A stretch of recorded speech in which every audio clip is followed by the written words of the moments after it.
Welcome to Home Health Revealed podcast. I am your host, Mike Greenlee, and like always, I have the great Vanna White, aka Hannah Vale, in the house. What's up, Hannah? How are you? Hey, I am great. Hey, you know what I got? A new coffee cup. It's an That's early exciting. Christmas present. I know. That's I've gotten amazing. all my Christmas presents early this year. Uh, I think I'm I, done with I think Christmas. I think I'm gonna sleep better knowing that you got a new coffee cup. I'm proud of Thank you, you and I'm so super much. excited. Yeah, Yeah. I know. How about you? How are you doing with the Christmas presents? Because I know that you wrapped nothing last year. Well, well, Hannah, I'm glad you asked. You know, um, the wife likes to wrap, man. She's got her own wrapping room, and A to wrapping me, room? yeah, we got one of those, Wow. where basically just a small room. It's nothing special, but it's got like a roller thing. You can put a bunch of different um, wrapping Oh, paper this on is it. serious. Yeah, it's kind of a real deal. Now it's up in the attic. Um, I don't know why, but I feel like men should just remove themselves from buying presents and wrapping. We're just not great at it. You can buy some gifts here and there, maybe for your kids, but hey, listen, I think I think Whitney likes doing it. Now she tells me she doesn't, but I just think she's kidding with me. I don't think she means that. Jeff is a great gift giver, though, Well, I'm actually. a great Like, gift giver. I love to give gifts. yes, but he's a good practical gift giver. Like I can't tell you the last time I got flowers. I don't give a rip about that. But practical, like stuff that's thoughtful that actually helps me in my everyday life. Hmm. Or actually, you are a really good gift giver. You know what I was thinking about? I The am good. coolest gift you got me. Ooh, I know Um, the remarkable, oh, you know what? That's up there, and I do use that like every day. But that's not actually what I was thinking of. the coffee cup. Um, yes, Yeah. it's the coffee cup. And I actually boxed it up when we were moving, and I have yet to find it and unbox it. I was thinking about that yesterday. Where did I find it again? Doesn't sound like that was that great of a gift if it's in a box and you've Well, it lived there was, how but when long you now? You lived there move, 3 months. I know, and I'm done unboxing things, I think, but I haven't come across it. Like it Well, was concerning to me as I was thinking about it yesterday. mhm. I was like, what happened to that? I hope it didn't get tossed because I used the heck out of that thing. I loved it. It had the little thing and I kept it on my desk, has the Well, it little keeps it saucer. heated, right? You know what I mean? Yeah, Even though I at the know you perfect pound it temperature. like you're doing a keg stand. Um, I know. you I know, do. yeah. But But I that was a just think really cool gift. wrapping, I don't know how to wrap very good. I've YouTubed it, I've watched the videos.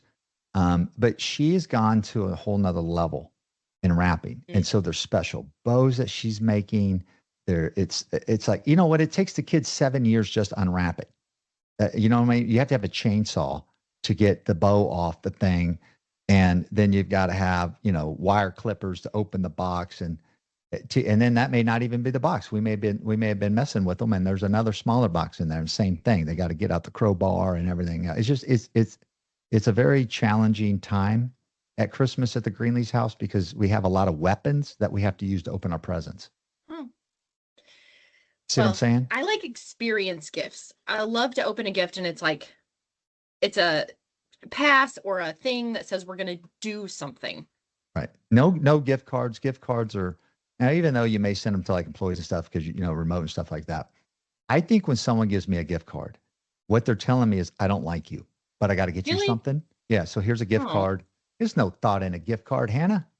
I want something that is unique that I want to buy, but I wouldn't buy. See what I'm saying? guess I'll throw out your gift card. Yeah.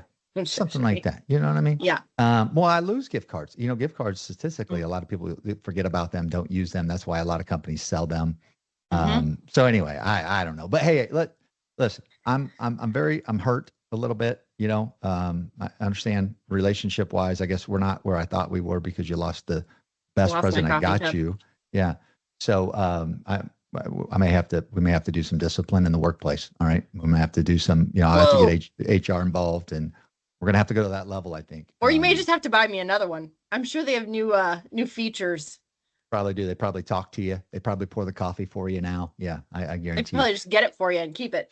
Well, Um, and the podcast today, just we've already recorded the podcast. It was a phenomenal podcast. We're talking with Bob. He's a legal guy. He knows the stuff. He's a nationally known speaker. He goes to a lot of conferences and speaks on this topic. And every time he's speaking, a large crowd comes into his room. Right? It's the opposite of when I'm speaking. You know what I mean? It's crickets when I'm speaking, but when he speaks, by God, he's got everybody in there. And Hannah, I laid it to him, I think, about, hey, can you get a sniper? About mace, nunchucks, throwing stars, to protect your staff. But You really wanted a taser. I yeah, think maybe yeah. you need a taser for Christmas, actually. I think I do need one. There's nothing wrong with having one. You know what I mean? No, Dogs you get might out of need one. line, just taser them. Thanks. We'll nix Yeah. that from the notes. But Yeah. yeah, it was a really great podcast. I loved getting to talk to him. Such practical advice. If you are an agency and you are listening, and either one, you don't have a policy for workplace safety, this would be, you need to listen to it. Like, continue on this road. Or if you need to revisit, maybe you need to blow the dust off it, pull that policy off the shelf. Because one of the things that he said that really spoke to me was, if you have one, make sure your staff knows it. Like, it would be better not to have one at all than to have one and not use it. Yeah. No, it's great. I encourage you guys to listen to the podcast. It's entertaining. We talk about a lot of fun stuff. More importantly, though, he's got great insight onto, cases that have happened in the past. He's got great ideas of how to protect your staff. So I hope you guys enjoyed the podcast, and thanks for tuning in. All right, Bob, I'm super excited about this podcast, and I appreciate you taking time to be with us today. And I know you do a lot of speaking around the United States, and we're lucky to have you on the call. So we're going to drill you for a little bit. You ready? You ready to be drilled? Wait, that didn't come out. That did not come across right. You ready to be questioned? Well, there you go. Interrogated. How's that? Yeah, interrogated. There we go.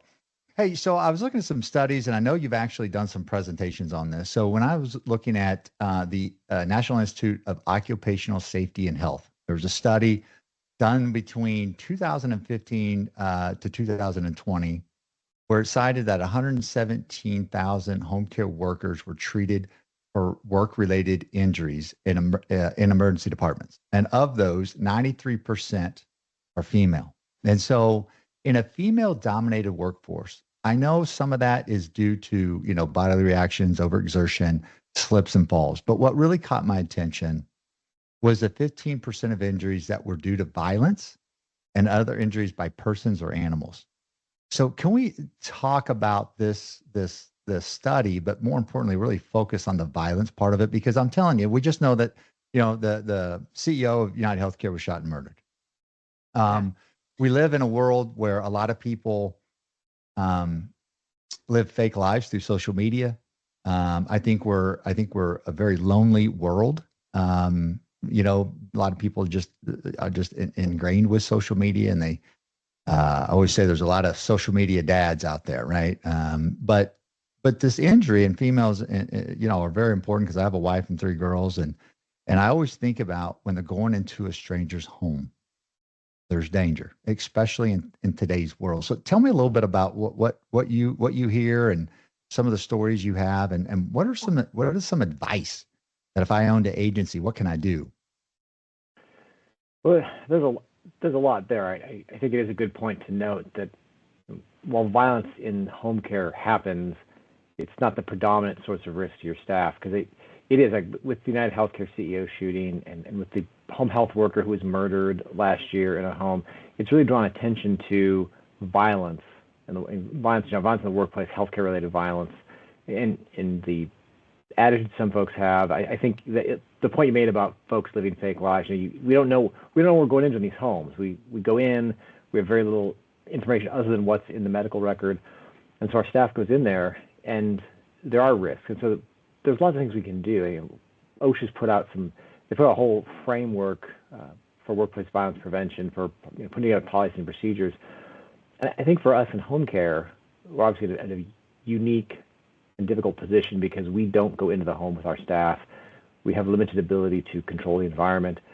And so a lot is about the things we can do at the beginning to try to learn more, to be more prepared, teaching and training our staff. I think a lot of things that happen because our staff becomes complacent.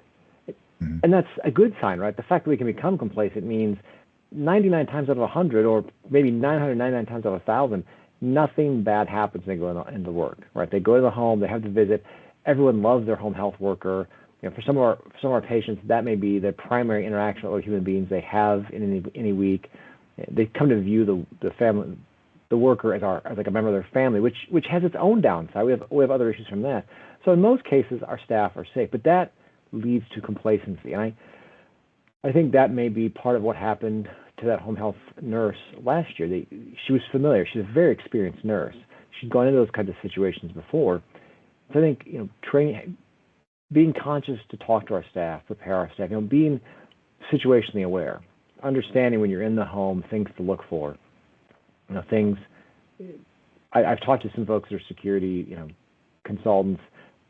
I actually have 2 daughters as well. I also have 2 sons, and they've both done martial arts for years. And it's always interesting to talk to the instructors, because the one thing they talk about it's just as much about situational awareness and avoidance as it is about your ability to actually physically defend yourself and being aware of what's around you. And so talking to security consultants, they say one of the mistakes home care workers make is forgetting and allowing there to be somebody or something between themselves and an exit. So you don't have an evacuation plan. Most people don't walk into a home and think, okay, if everything goes to pieces, what am I doing to get out of here? Because we're not expecting that to happen, and so we're unaware of that. When we're doing intake, we're thinking about what's in the file that goes to PDGM and coding and that kind of stuff, but we're not looking for red flags about things that might indicate a risk to to our staff, such as maybe there's some mental health issues, maybe there's something else in there about the patient's interaction with facility staff. Were they aggressive in the facility? Are there anything in the notes from the facility about those types of things where we might think this is somebody we need to be aware of? And it may be nothing, right? Again, most of the time, I try not to be the guy that's like terrifying everybody, but it's about being conscious about what's going on around you and being proactive to think about those things. And then other things we have to think about. It's not just the home itself, but the neighborhood.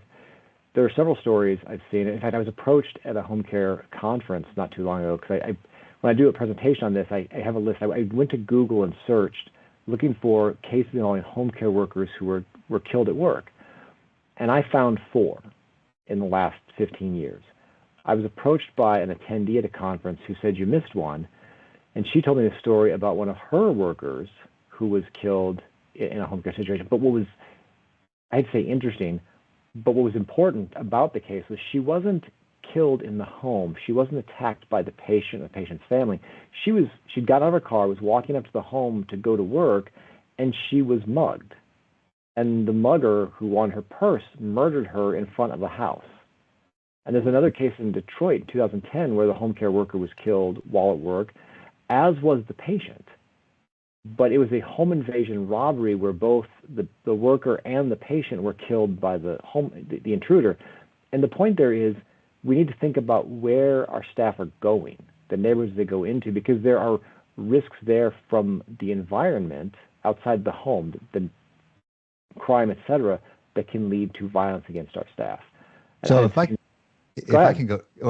go deeper here, I'm gonna go real deep. Okay. So I own an agency. We're gonna role play this a little bit. All right. I own an agency, and I am, things like this could happen. So if a nurse is in there, maybe she has her phone, and maybe this patient is kind of on all kinds of medication, right? And they knock the phone out of her hand. And is there like you remember that thing I've fallen, I can't get up, that little thing that goes around your neck, right? Remember for that? Which I probably need one of those, by the way. First of all, would it make sense to have something like that where it automatically gets, the law enforcement involved? Or if I go really deep, let's say I want my team to have a taser or mace, and, hey, it's getting violent, they're fearing for their life, they taser the patient. How much trouble am I getting in? So I've had several agencies ask me about tasers, pepper spray. I had one even ask about, giving staff firearms. And I would say first, I'm not going to make blanket statements because, state law varies. But the first thing I think you should consider is just the optics on, because if your staff have tasers, if they have pepper spray, or if you've gone the route of giving them firearms, which I think is a terrible idea. Yeah, I wouldn't recommend that one. It's going to get used. Right? The taser is going to get used. So let's say we just give tasers. What are the optics on home care worker tasers patient, and what went on there? And did you have the requisite amount of training? Because if you think about, we see cases with the police, right? They're getting sued over tasering and things like that. Yeah. So did we go through all the right training? Was the taser used properly? Did my employee overreact to a situation? And do we have an Alzheimer's patient who's acting out because of their disease process get tasered by a skittish employee? So I think that's something that I would be very hesitant to do. Like, if you look at the OSHA guidance, and when it talks about workplace safety and workplace violence and training, it does mention the idea of training your staff in self-defense. Not self-defense with tasers, but hand to hand. Now, again, are Right. you going to start MMA, running? man, dropping somebody, putting them in the Right, we're scissors gonna and choke choking 'em. them out. Yeah. choke 'em out. Well, and the chokehold. We just saw the trial in New York where Yep. a good Samaritan intervenes and that goes sideways, and so even that can end up. And my younger son does jujitsu, and they go through all that stuff. But here's the thing with the hand to hand is, if I do like one 30-minute self-defense class for my staff, that's not going to get it done. Like, and every martial arts instructor I ever talked to, they always hammer home on it. You've got to have so much repetition that in the moment you simply react, right? So, would that work? I think what we really want to focus on is, again, situational awareness and then de-escalation. Teaching our staff when things start to look like they're going sideways, how do I talk my way out? How do I talk to? And I'll be honest, you clearly can't see in the video, I am not a physically intimidating individual. But when I was younger, and this is perhaps how I was in law school, I had a tendency to run my mouth when I shouldn't and to say things I shouldn't. And I got really good at recognizing when situations were probably going too far and talking my way back out of the trouble that I had talked myself into in the first place. Having the ability to do that, to de-escalate, to recognize what's happening, what might be triggering the situation, I think is much more important to our staff. We don't want our staff are caregivers. They're not fighters. They're not there to defend themselves. And odds are significant they're never going to have an incident. But when it comes up, it's that knowing how to get out, having the awareness, be able to talk your way out. And then you talked about like the I've fallen, I can't get up there. There are now, like technological solutions for stuff like that. There are companies that are coming onto the scene where they have badges that will signal a security team who will call 911. Here's the thing with that, though, right? Again, you're back to, you still have to recognize the situation and be prepared to de-escalate, because if I'm in a hospital and I have one of those security tags, when I hit the button, security is not that far away. They're going to be there in moments. But if I'm with a patient out in the country, and I'm miles and miles away from the police, when I hit that button, I'm still on my own for 10, 15, 20 minutes. I still have to figure out either how to keep the situation calmer or how to get out, because the cavalry's not coming right away. So if an agency was thinking about giving their staff pepper spray or tasers, my primary takeaway from that would be talk to an attorney, get a very clear opinion in writing, and then whatever they tell you to do, because there's going to be all sorts of issues and controls there, you've got to follow all of it, because when something like that were to be used by your staff, you're going to get sued. And if you don't have all the I's dotted and the T's crossed, you're likely going to end up owing somebody a lot of money. And I don't even know what CMS or the state licensing folks would do when they come out in a complaint survey because you tasered a patient. But I think we're probably not going to be arming our staff. I think it's going to be a lot more on the passive side, and then these technology solutions that come online, how we can use those to keep our folks safe. Yeah.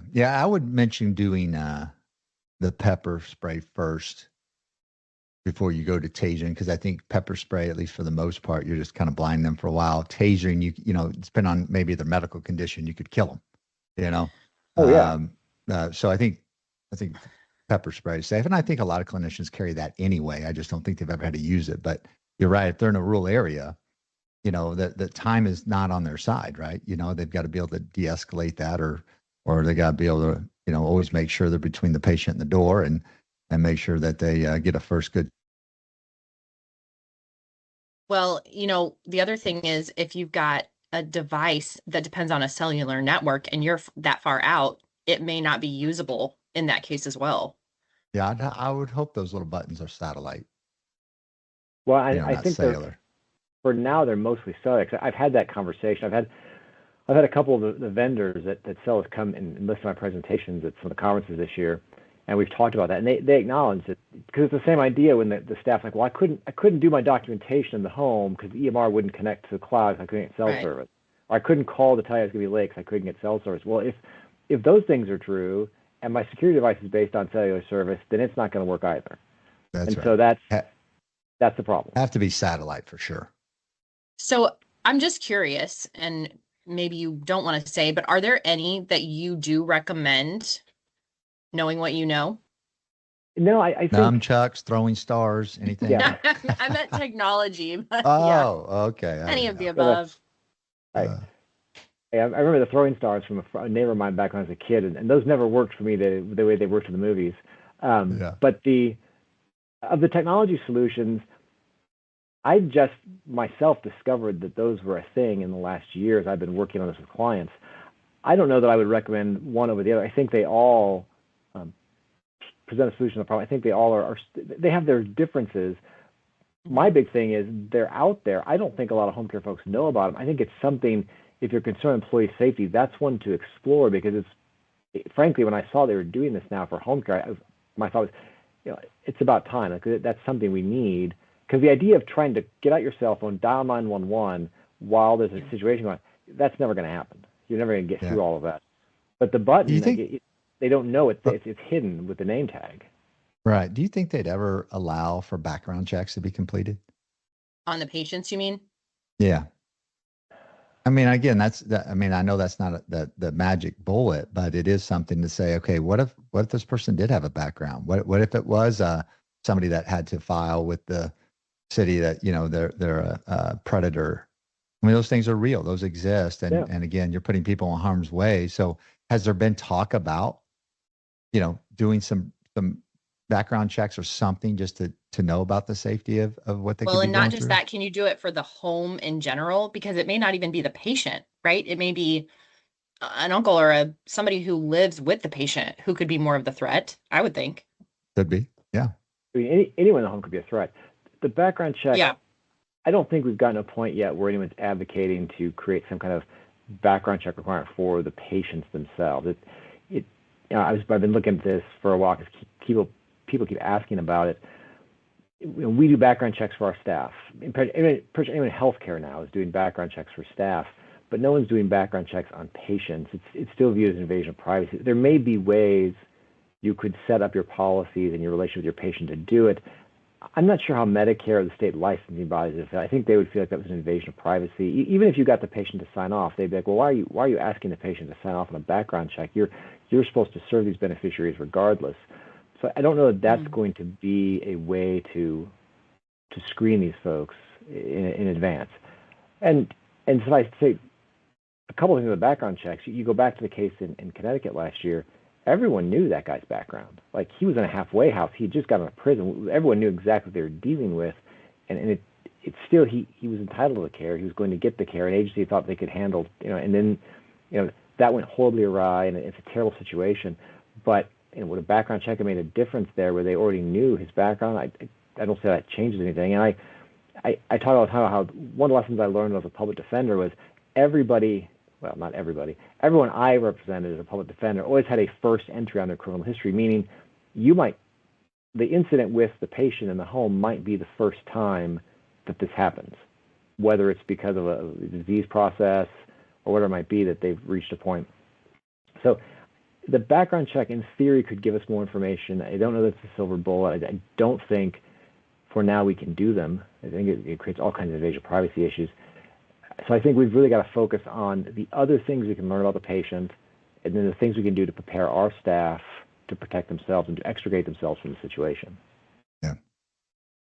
So one of the studies that you utilized in one of your presentations was a study done in Oregon on violence in the home care workplace.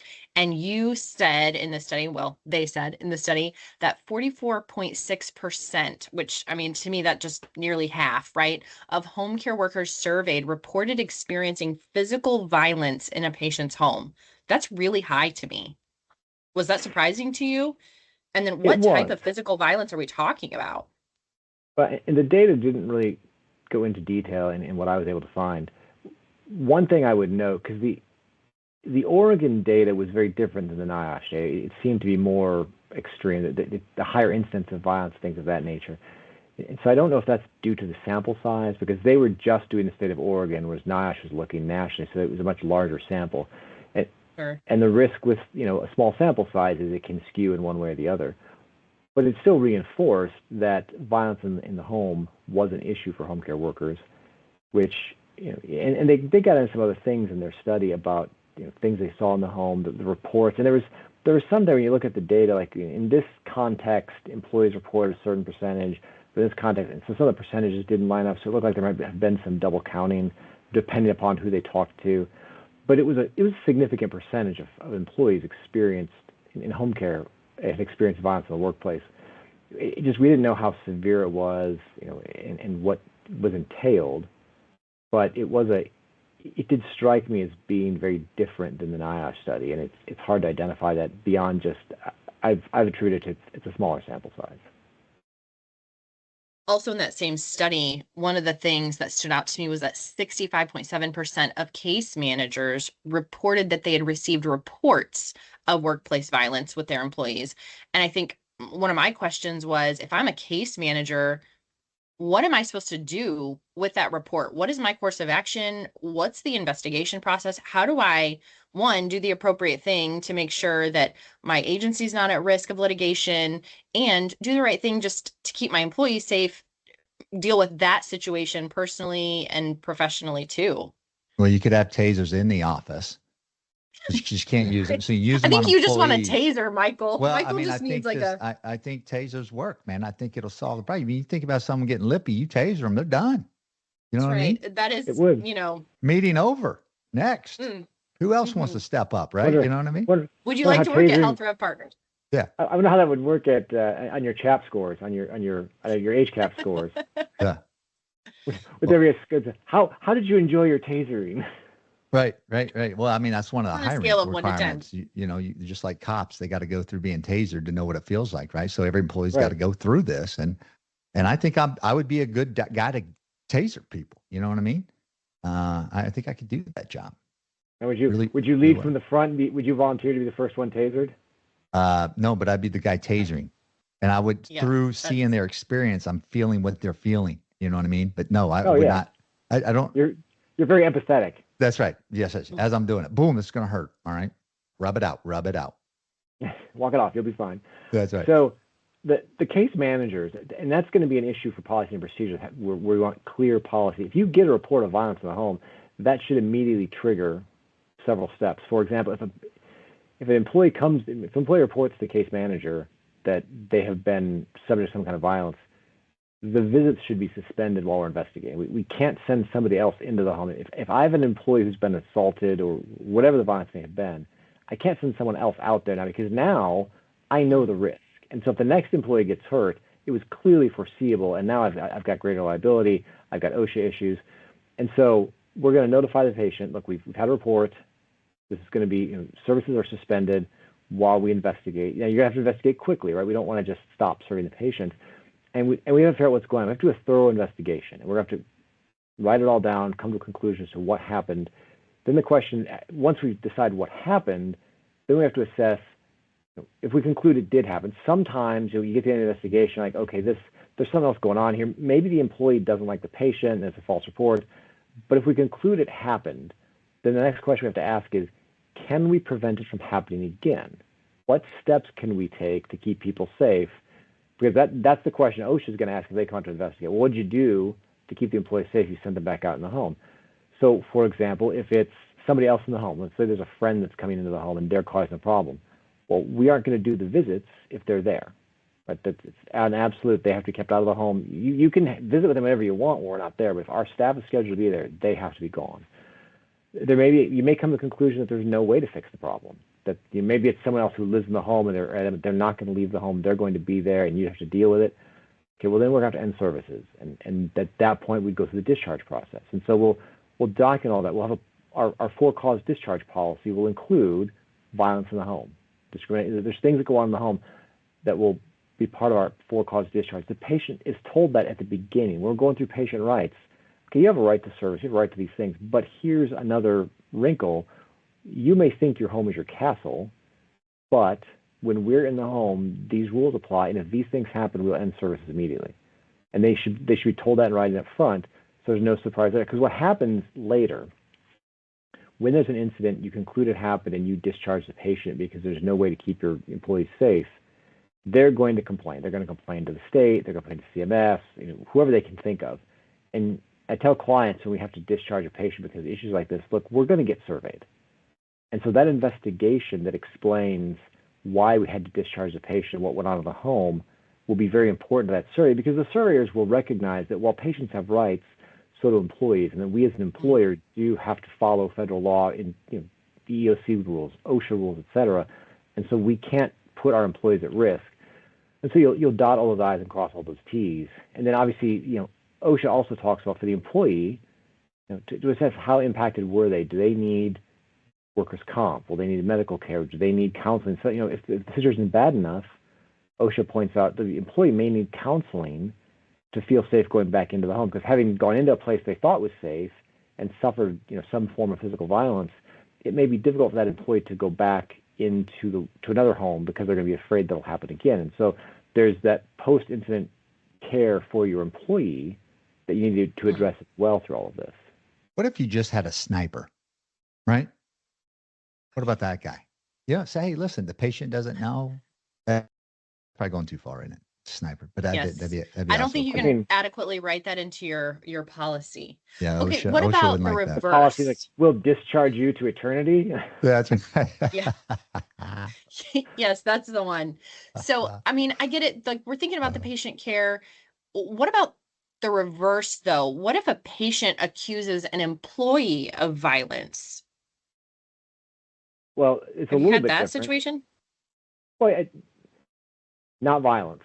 Well, I guess you call it violence. You usually, I have seen that come up. I've seen accusations of violence, assault, sexual assault. And so in that scenario, you may not suspend services because you have other staff you could send out to the home, but you will investigate it because you have an obligation to protect your patients just as much as your staff. And so you investigate that incident. Now, with that will come additional issues, right? If I determine it happened, I'm going to have to deal with the employee, which that's going to be termination. If the employee assaults the patient, they're terminated. But I'll probably also how can you prove that, though? It's just one person's word against another, right? Well, the old he said, she said problem, right? Mm-hmm. Yeah. And that may be all you end up with.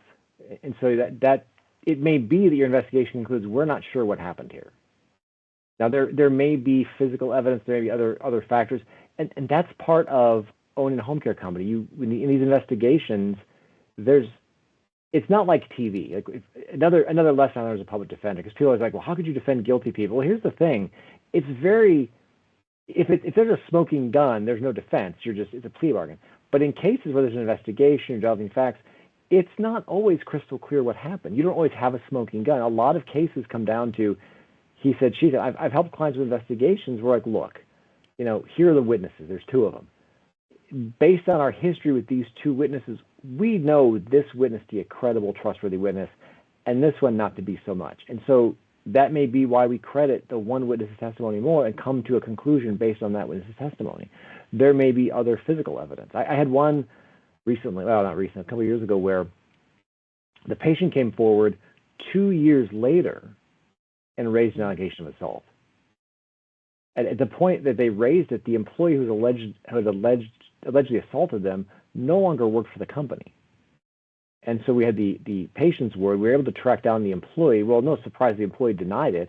And 2 years later, there's no conclusion to be had there. Like, well, I don't know what's happened here. I've got nothing to go on. And we couldn't even take any action against the former employee, because they didn't work for us. So we couldn't suspend them or terminate them. So we did the investigation, and the conclusion was we aren't sure what happened here, and you close the book. Other times, you will have proof. There'll be something else. There'll be a physical injury. There'll be some other item or piece that allows you to conclude what happened. Maybe there's other witnesses in the home when it goes on that might be able to tell you, because you're going to want to talk to everybody. Now, the flip side of that risk is patient accuses staff member of violence or misconduct, and the rest of the family lies and backs them up. And I've said to folks, look, if everyone's willing to lie, to the point of possibly even lying under oath in court, and they all keep their story straight, there's not a lot you can do there when it's, because I had a case involving an aide accused of stealing that we were fairly certain the actual thief was a member of the family, but the family circled the wagons, so that those are issues you have to deal with in an investigation. And that was kind of any investigation you would do as an employer, in any kind of employment matter. And those are ones where you'll have to make a call. And sometimes it can be difficult to make that call because the evidence isn't clear. And you're on the one hand, if I make the call in favor of the patient, then the employee gets mad and I get accused of discrimination. If I make the call in favor of the employee, then the patient gets mad and they call the state. And so you're in this very difficult position of no matter what decision you make, somebody's going to get upset and report you to somebody. What if you did a body cam? Do you think because you see cops all the time now, body cams, right? Because people lie all the time, right? And they put law enforcement in really tough situations. I think being a law enforcement person today is really unfair, right? Because they have split seconds to make a decision for their life. And usually it's life threatening, right? But you have seen body cams work. And so, you lay out, say, okay, no mace, no sniper, none of that stuff, but just a body cam. What about that? Now, I know that as from an attorney may say, well, that's HIPAA violation. It's all being recorded, blah, blah, blah. But could that work? So, and the first thing you said is the first thought that came to my mind. That's HIPAA. Like if I'm going to start wearing cameras into patients' homes, I've got a HIPAA issue because everything that video camera is recording is protected health information. I don't have to deal with HIPAA. The vendor's going to have to deal with HIPAA. It's all going to be secured. That's all very important. And then if I have to use it to defend myself later,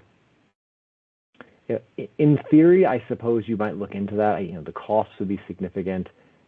How long do you store the videos? How do you make sure they don't get used by other people? Because it kind of, and then the other thing too is the patient. I think you'd probably have to tell the patient, look, we're recording. What's going on? I think the patients would object.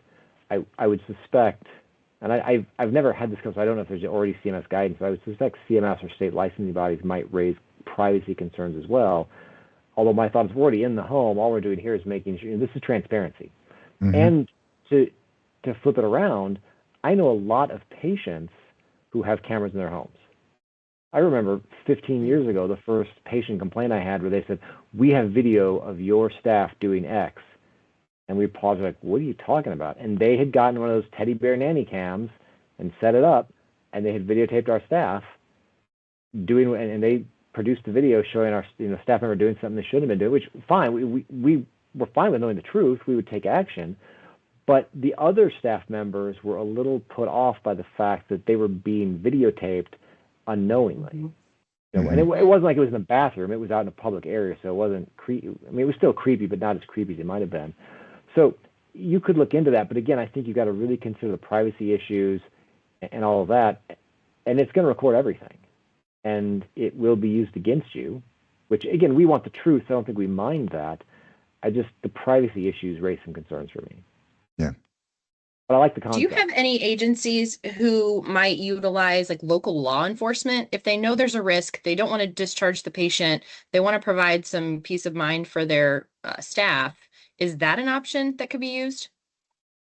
That's one that's going to be dependent upon the area you're in.